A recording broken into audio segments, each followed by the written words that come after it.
أعوذ بالله من الشيطان الرجيم. بسم الله الرحمن الرحيم. ولكل جعلنا موالي مما ترك الوالدان والأقربون والذين عقدت أيمانكم فآتوهم نصيبهم إن الله كان على كل شيء شهيدا. وَلِكُلٍّ جَعَلْنَا اور ہر ایک کے لیے ہم نے بنائے ہیں موالیہ وارث مما ترک الوالدان والاقربون اس مال کا جو والدین اور دوسرے قرابت دار چھوڑ کر فوت ہو جائے. وہ مال جو والدین اور دوسرے قرابت دار چھوڑ کر فوت ہو جائے اس مال کا ہم نے وارثین متعین کیے.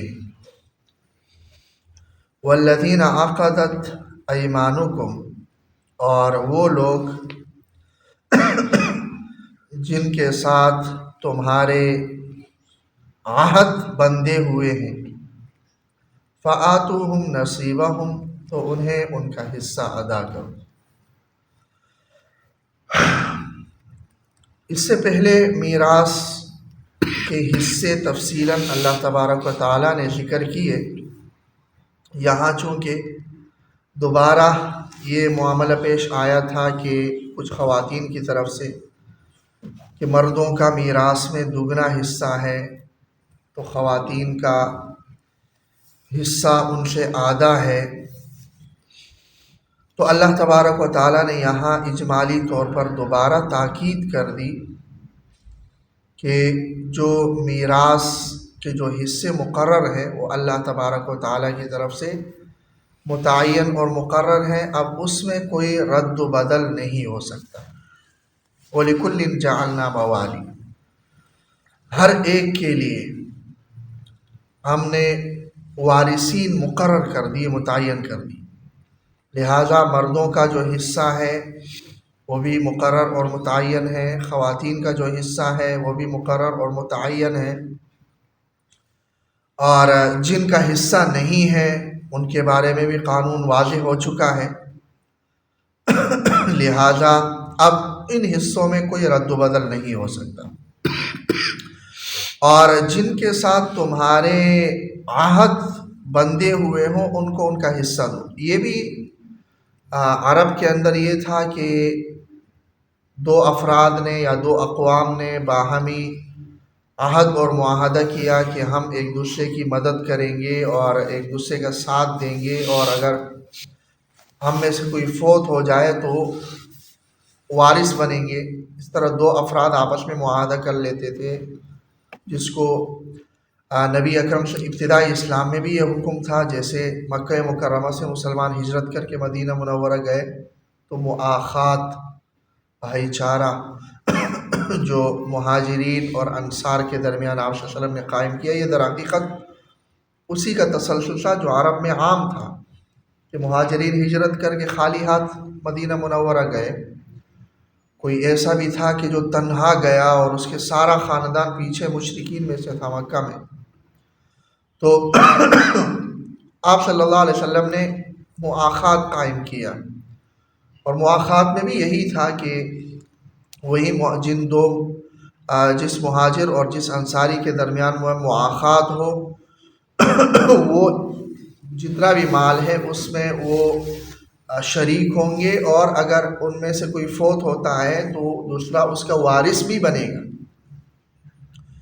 اسی طرح زمانے جاہلیت میں تو یہ بھی تھا کہ کسی کو اگر بیٹا بنا لیا تو وہ بھی باقاعدہ حقیقی بیٹے کی طرح ہو جاتا اور وہ بھی وارث بن جاتا تھا. اور ابتدائی اسلام میں بھی یہ معاملہ تھا. تو اس آیت میں یہی بیان کیا گیا ہے کہ ابتدائی اسلام میں تو یہی تھا جب تک میراث کے حصے مقرر نہیں ہوئے تھے کہ جن کے ساتھ آپ کی مؤاخات ہے، بھائی چارہ ہے، وہی آپ کا وارث بنے گا اور سارا مال اسی کو ملنا ہے، اس کے علاوہ دوسرے رشتہ داروں کو نہیں ملنا۔ حصے مقرر ہو گئے تو پھر اس میں تھوڑی سی یہ تبدیلی آ گئی کہ حصے مقرر ہیں، لہٰذا اگر کسی کا اس طرح سے کوئی عہد اور معاہدہ ہوا ہو جس کو مولا الموالات کہا جاتا ہے فقہی اصطلاح میں، کہ اس طرح کا کوئی معاہدہ ہے تو اس کو بھی حصہ ہے، اور اس مولا الموالات کو چھٹا حصہ ملے گا، 1/6 ملے گا۔ یہ قرآن میں تو اس کا ذکر نہیں ہے کہ مولا الموالات کو چھٹا حصہ ملے گا، لیکن حدیث میں اس کا ذکر ہے۔ قرآن میں صرف یہی ہے کہ والذین عقدت ایمانکم، کہ جن کے ساتھ تمہارا عہد ہوا ہو فآتوہم نصیبہم، تو ان کو ان کا حصہ دو جو کہ چھٹا حصہ بن رہا ہے۔ پھر یہ حکم بھی منسوخ ہو گیا۔ غزوہ جو سورہ احزاب ہے وہاں پر منہ بولے بیٹے کا جو سلسلہ تھا وہ بھی ختم ہو گیا، اور ادعوہم لآبائہم هو اقسط عند اللہ فإن لم تعلموا آباءہم فإخوانکم فی الدین۔ اسی طرح یہ جو کسی کے ساتھ اس طرح معاہدہ ہو جاتا تھا، یعنی مولا الموالات والا تعلق ہوتا تھا، اس کو جو حصہ تھا وہ بھی ختم ہو گیا۔ وَأُولُو الْأَرْحَامِ بَعْضُهُمْ أَوْلَىٰ بِبَعْضٍ فِي كِتَابِ اللَّهِ، کہ رشتہ دار ہی میراث کے حقدار ہیں، وہ رشتوں کی قربت کے اعتبار سے جو جتنا قریب ہے اس کا حصہ ہے، جیسا کہ اس کے حصے مقرر ہیں۔ تو اب اس طرح کا کوئی معاہدہ کسی سے ہو، یعنی بھائی کسی کو بنا دیا ہو، کسی کو بیٹا بنا دیا ہو، تو اس کی وجہ سے نہ وہ حقیقی بھائی بنتا ہے، نہ وہ حقیقی بیٹا بنتا ہے، اور نہ ہی ان کا میراث میں کوئی حصہ ہے۔ یہ سلسلہ اب ختم ہے اور اس کی کوئی گنجائش شریعت کے اندر نہیں ہے۔ ہاں یہ ہے کہ اگر کسی کے ساتھ آپ نے ویسے ہی بھائی چارہ قائم کر لیا ہے اور اس کے لیے آپ وصیت کر جاتے ہیں تو وصیت آپ کر سکتے ہیں تہائی مال کی، تو وصیت کا معاملہ ہے، یا اس کو آپ گفٹ کرتے ہیں تو وہ الگ معاملہ ہے، لیکن میراث میں ان کا حصہ نہیں ہے۔ تو گویا کہ یہ جو حکم ہے آیت کے اندر کہ والذین عقدت ایمانکم، کہ جن لوگوں کے ساتھ تمہارے عقد اور عہد بندے ہوئے ہیں فآتوہم نصیبہم، ان کو ان کا حصہ جو کہ چھٹا ہے وہ دے دو، یہ حکم بھی اب نہیں رہا۔ وَأُولُو الْأَرْحَامِ بَعْضُهُمْ أَوْلَىٰ بِبَعْضٍ سے یہ منسوخ ہو چکا ہے۔ تو غرض یہی ہوا کہ میراث کے جو حصے مقرر ہیں بس میراث کے حقدار وہی لوگ ہیں، اور ان کے علاوہ کوئی میراث کا حقدار نہیں ہے۔ ہاں یہ الگ اخلاقی معاملات جو پیچھے بھی بیان ہوئے ہیں کہ اس طرح کے رشتہ دار میراث میں حصے کی امید لے کر آئے ہوں تو انہیں کچھ دے دو، لیکن اس میں بھی شرائط ہم نے ذکر کر لی کہ کوئی نابالغ کا حصہ میں سے نہ دیا جائے اور وغیرہ، وہ ایک اخلاقی معاملہ ہے۔ قانون پھر وہی ہے کہ جس کا جو حصہ ہے وہ اس کو ملنا ہے۔